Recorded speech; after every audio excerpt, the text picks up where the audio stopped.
Good day, RGB. Today on Valuable to Vida, there's a lot going on, so let's get started. The show starts now.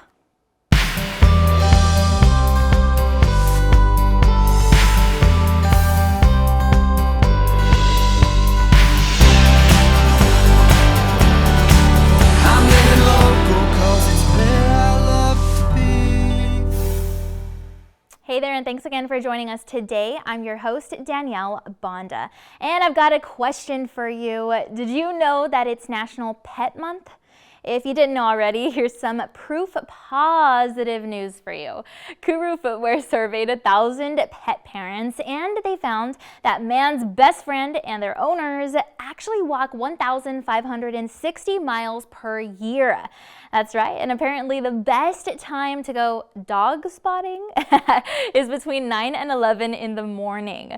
Now, if you don't know what that is, not to worry. We spoke with one of their representatives to learn all about this.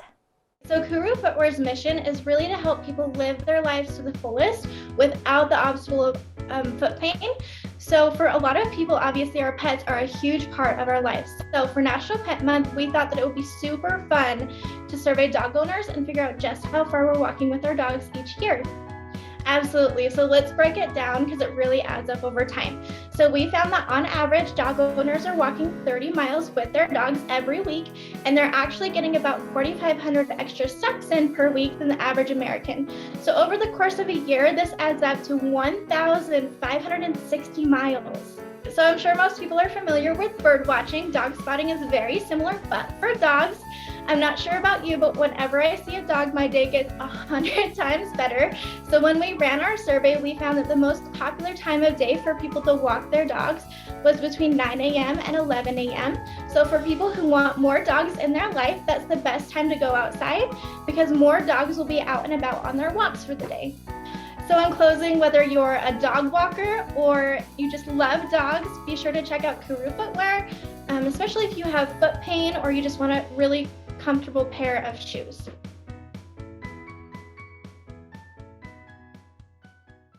And since we're on the topic of our furry friends, we thought it'd be fun to find out a little bit more, perhaps some things that you maybe never knew.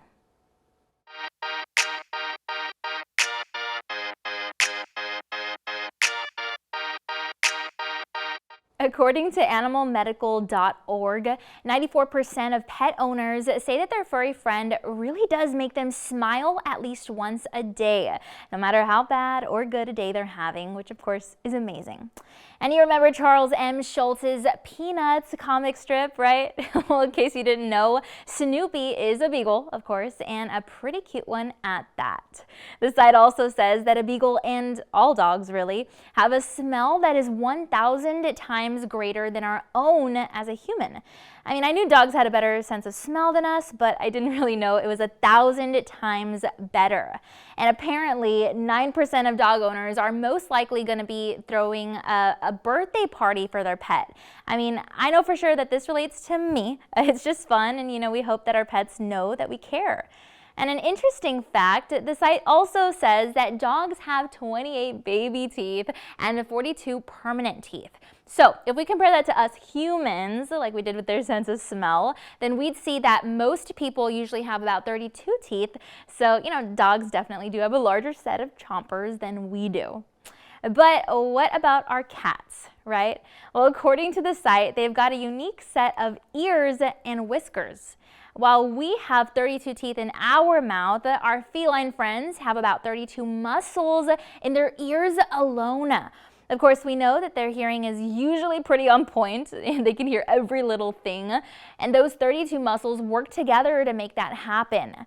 It also outlines that they've got a unique set of 4 different rows of whiskers, and much like dogs, this definitely helps with their great sense of smell.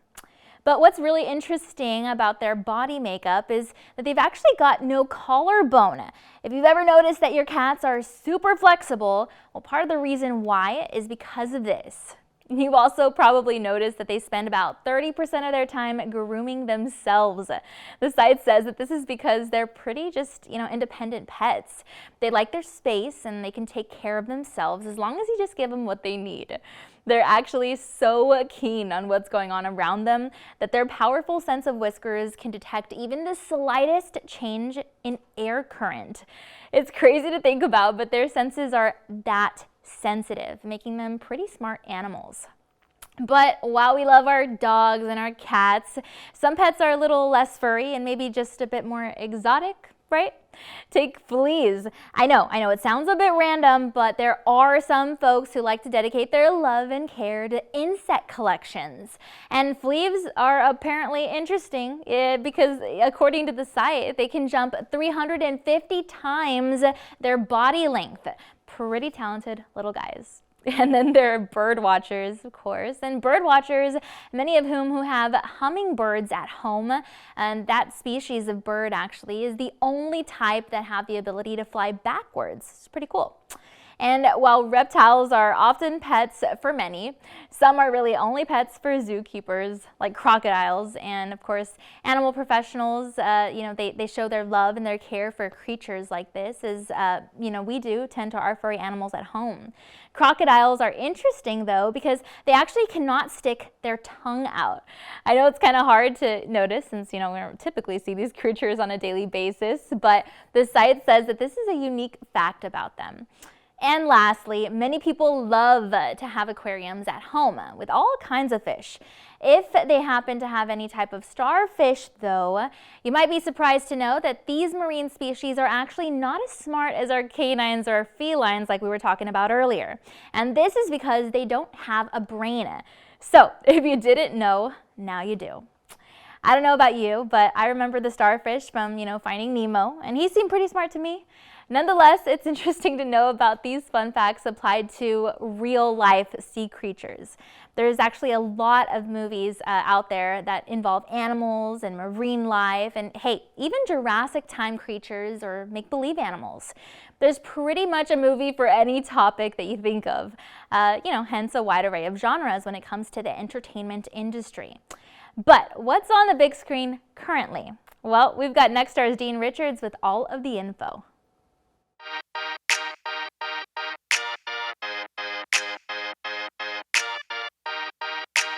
If they catch her, they're gonna put her in a cage. Charlie? They're gonna run tests on her for the rest of her life. We'll never see her again.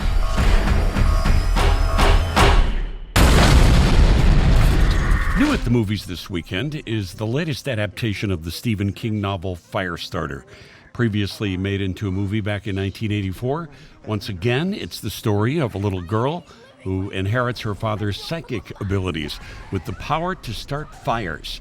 Growing up, she had to learn how to control her temper and emotions to avoid setting the world ablaze.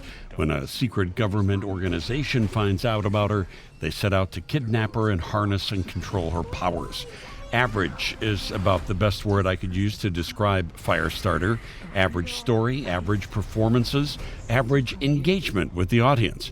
Zac Efron, Sidney Lemon, and Ryan Kiera Armstrong star in the story that plays out more like a sci-fi movie than a horror offering. It's a pretty straightaway adaptation of the book and a pretty straightforward movie treatment. No new ground is broken here, but the storytelling was effective and it was clear. I give it a Dean's List C+. It's both in theaters and also on the Peacock streaming service.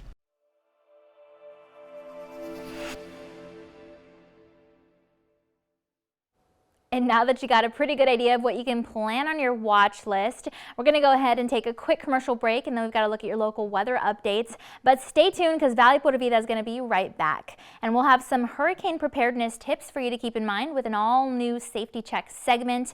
That info plus more after the break.